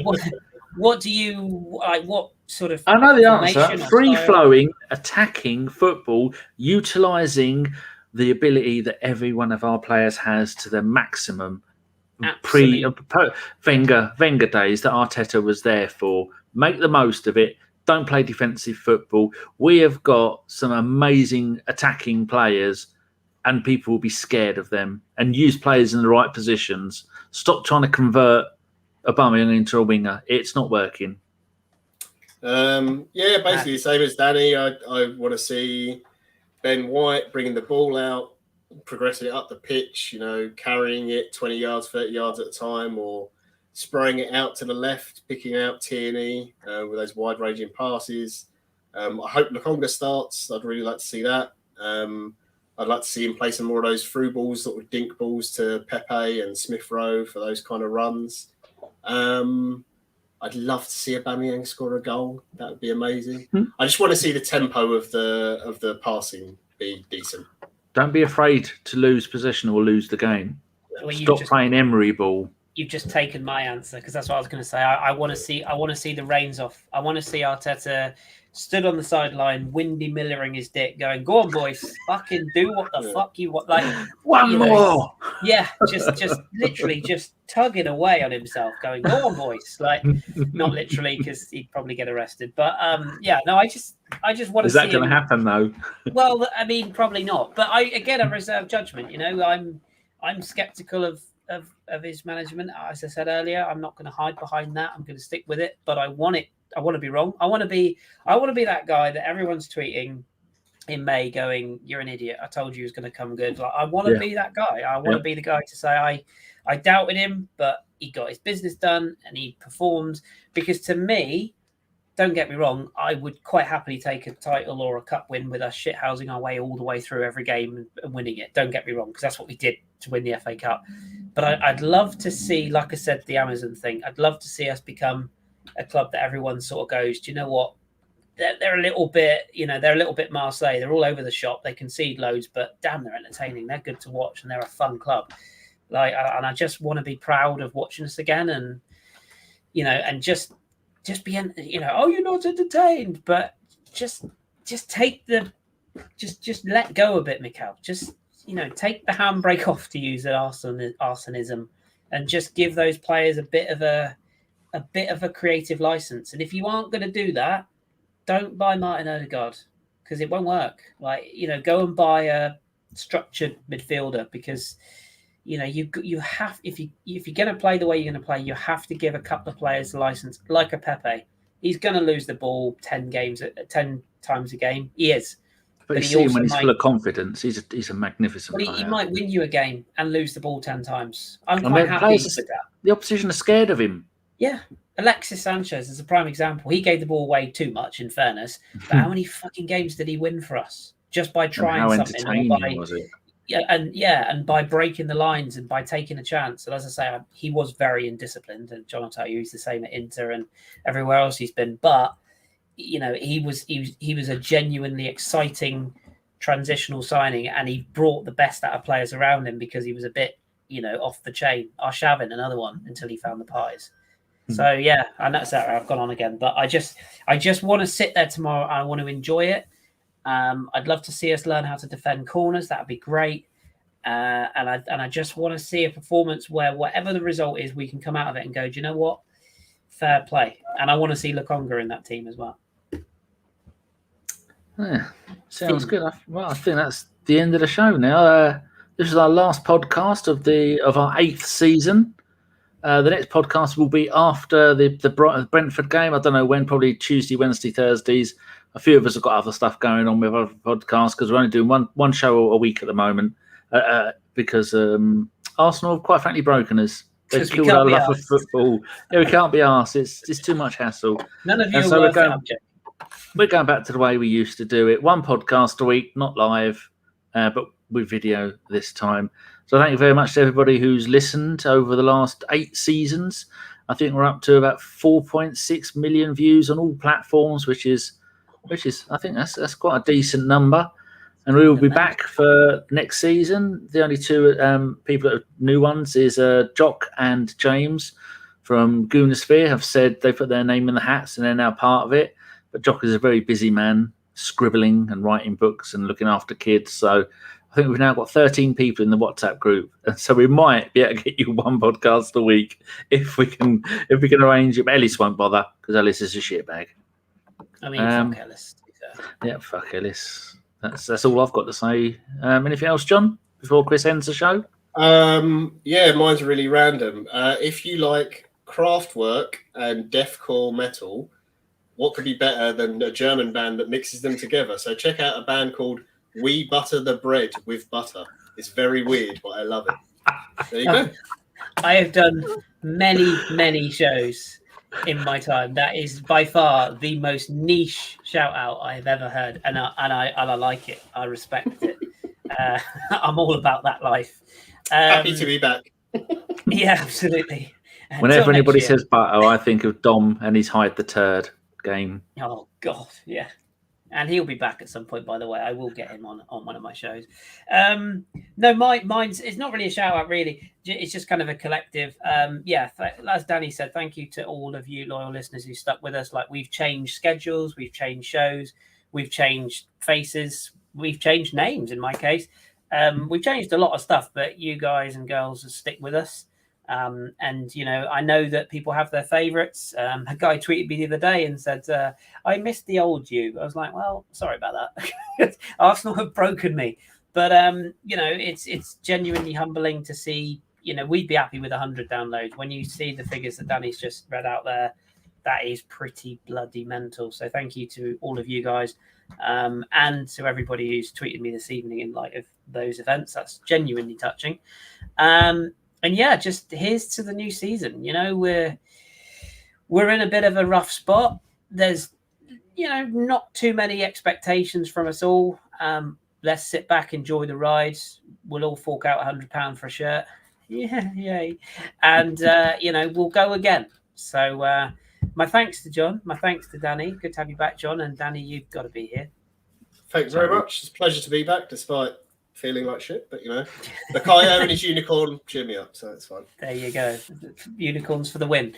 But yes, until next time, dear listener, thank you once again. We appreciate you, we love you. Stay tuned to us, flick our bell, hit our ding dong, play with Danny's balls, and do all that good stuff, because you know it makes us happy, makes us smile. But until next time, thank you very much for tuning in. We have been a Bergkamp Wonderland, and here's to 21-22. And Simon Collins making a massive fool of himself on Amazon. Good night.